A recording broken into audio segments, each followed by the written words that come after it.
First of all, I'm going to clean the piece. So for that, I'm just using some dish soap and some warm water. Here it all is. It's nice and clean. So I'm just letting that dry before we get going. Next up, I'm going to start stripping the varnish off the legs here. So for that, I'm using the oven cleaner method. I find it really easy for things like this. So it's really detailed, and rather than taking a million hours to sand it all out, I'm just going to spray it, leave it, and then you'll see that it scrubs off really easily and comes up really well. Now to get the varnish off, I'm using a scourer, a scraper, and a soft little hand brush there, as you can see. I do end up using one of the wire brushes. Now I do not recommend using that. It was way too harsh on the wood that I have here. So look, learn from my mistakes. Don't use a wire brush. It kind of makes sense when you say it out loud, but look, I wasn't obviously thinking at the time, but it did help get it off really well, but it did ruin the wood just a little bit. I fixed that by sanding it a little bit later, as you'll see. But look, it comes off really easy. I find using a bit of water as you go helps sort of just get the varnish off so you can see what you've taken off and what you need to do. So again, I find this a lot easier than sanding. Up to you. You do what you want. I only did it on the legs just because I wanted to stain them later, and I just wanted to get as much of the varnish off as I could. Now here it is all dry, and as you can see, it is come up really, really well. So it's worth giving it a go if you've got a real detailed piece that you want to get the varnish off and you don't want to spend hours and hours sanding.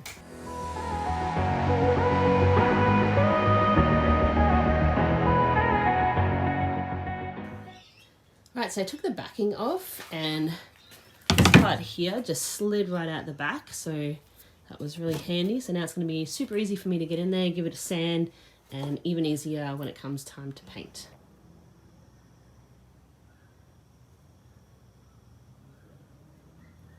So I did decide to start sanding the shelving inside, so I've done as much as I can with the hand sander, and now I'm just going to go in with a block and some sandpaper and get all the edges and that my actual electric sander can't get into. So I'm going to be here for a while, guys, but it will be totally worth it. Alright, so it's time to get painting. Before we paint on our main colour, we got to do a base coat. Now this wood is pretty red, and just to avoid any kind of bleed through, you just want to pop on a coat of stain blocker. The stain blocker I'm using today is by Pureco. It's in the grey. I've not used the Pureco base paint before, but I found it come on really good, really smooth and easy. A couple of the other ones are quite thick and quite pungent, but this was pretty good. So we'll see how it holds up. To apply it, I'm just using a roller and just the tray there, and then for around the handles, I've just got a little paintbrush. Normally I would take the handles off, but it was really, really hard to get them off, so I thought it would be best just to leave them on, and I'd paint around them and see how that turned out.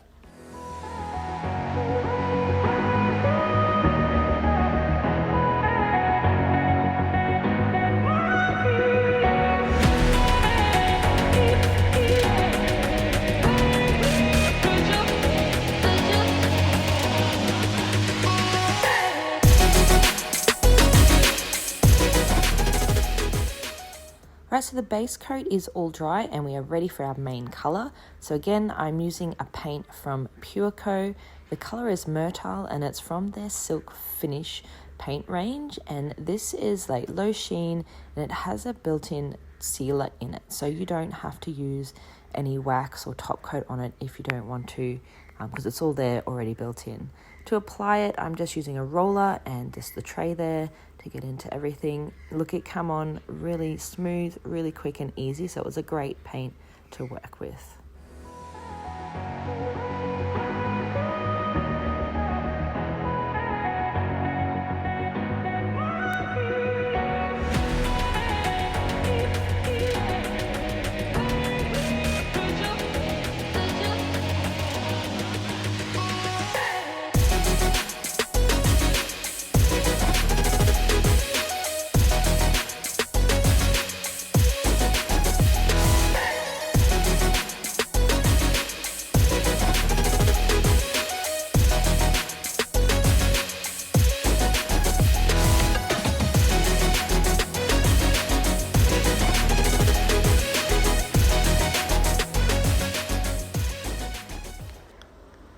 Right, so it's a few days later, the paint is completely dry. I've done a couple of coats.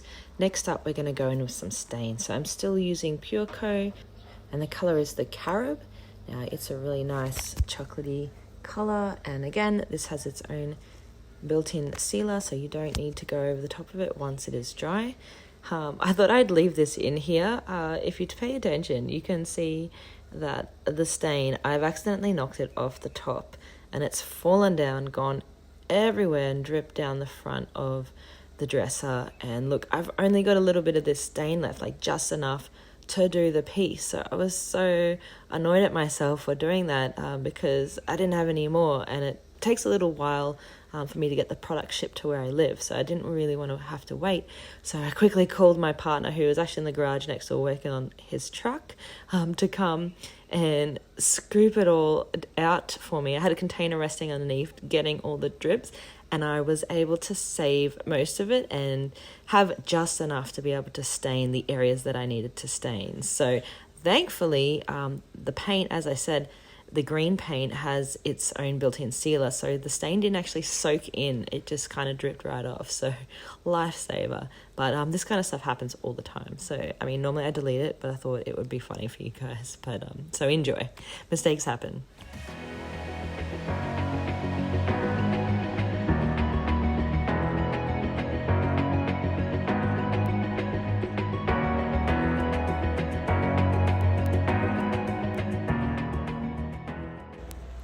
Right, so when you're staining, you just want to pop on a layer of your color, let it sit for a few minutes, and then after a couple of minutes, just go in with a damp rag and then just rub it off. So it'll even up in that sort of time. And also, when you've got your damp cloth, you can kind of add pressure as you need to kind of spread the color. So I'm just going around, rubbing some off, putting some back on, rubbing some off, putting some back on, until I'm happy with the actual color itself.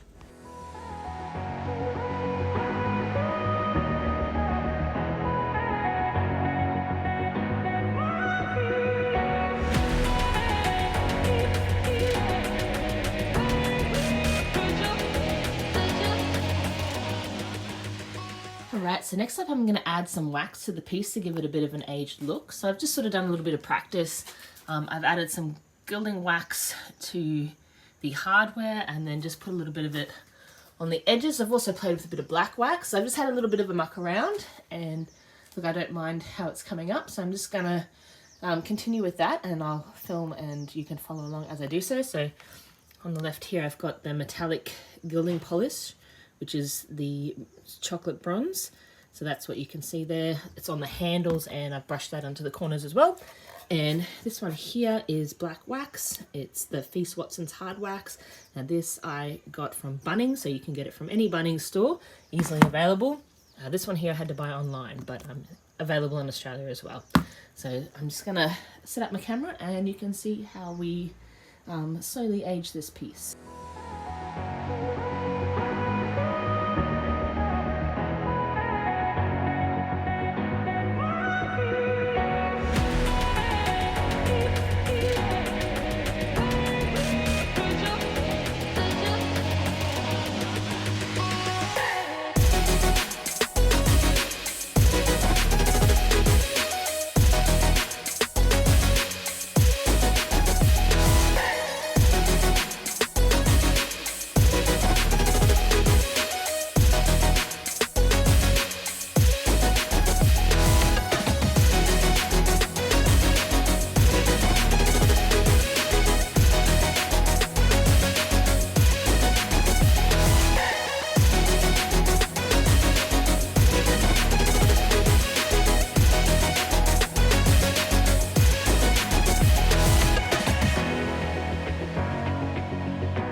So next up, I've got the Cabot's non-drip top coat.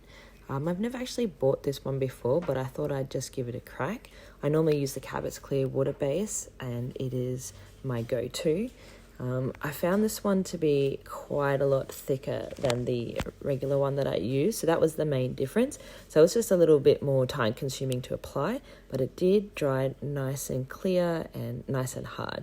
Now the sealer that I used was from Pureco, as I mentioned, and it actually has a built-in sealer, so you don't have to do this step. You can completely skip it, but I just wanted to do it because I did kind of ruin the wood a little bit when I did the removal of the stain. So I just wanted to make sure that it was going to withstand time and be extra durable. So I just went ahead anyway and popped the top coat on. Alright, so this is the next day and it is all dry. So it does recommend 2 coats. So I'm just going to give this a light sand, and then we're going to go pop on a second coat of the sealer just on the top, and then we'll finish with the inside. I've got to pop the shelving back in, and I've got a little bit of stenciling that I want to put onto the backing, and I'm undecided about the drawer. So a couple of more little steps to go, but we are nearly there. Alright, so now I'm going to just freshen up the insides of the drawers. So I'm just going to condition the wood that's in there, and for that I'm just using some traditional Pete's polish. It's just a beeswax polish. I'm just using a microfiber cloth to adhere it. This polish here I just got from Mitre 10. I'm not sure if it's just a local one. I'm on the Sunshine Coast, and this is available up in my Nambour store, but yeah, I find it works really good. It's pretty cheap. It's like $10 for this size, like 220 grams. So I'm just going to use that and go inside all the drawers and make them look nice and fresh. Right, while I'm waiting for the top coat to dry, I'm going to start work on this backing board. Now this goes on the back of the desk, and it will be visible through the shelving that's inside. So I've chosen this really cool diamond pattern stencil. I'm going to just use the gilding wax that I've used on the rest of the drawers, the chocolate bronze. And to pop on the wax, I'm just going to use a rag this time. I don't really want to dirty any more of my brushes, and I just want kind of like a light dusting of the diamond. So I'm just going to try and see if I can manipulate it a little bit better with the rag. So watch along. I'm just going to do this little piece here, and then we can whack it on.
Alright, so I've decided I'm going to go ahead and distress the desk a little bit. I've started doing a little bit on the drawers, and I really like how it's come up.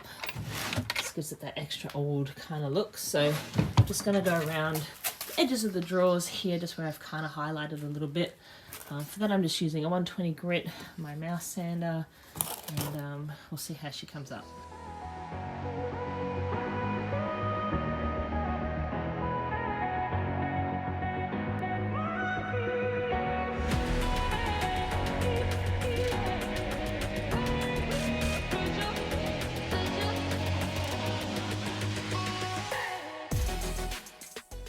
Where the undercoat is showing through a little bit, I'm just dabbing a cloth into the paint that I use for the outside and just rubbing it in. So it's just done so on the corners there, so you can see it's much less noticeable. So I'm gonna just go around the piece, the bits where it's showing through, just dab over it so it won't be so obvious, and it'll give it that nice sort of distressed look that we're going after.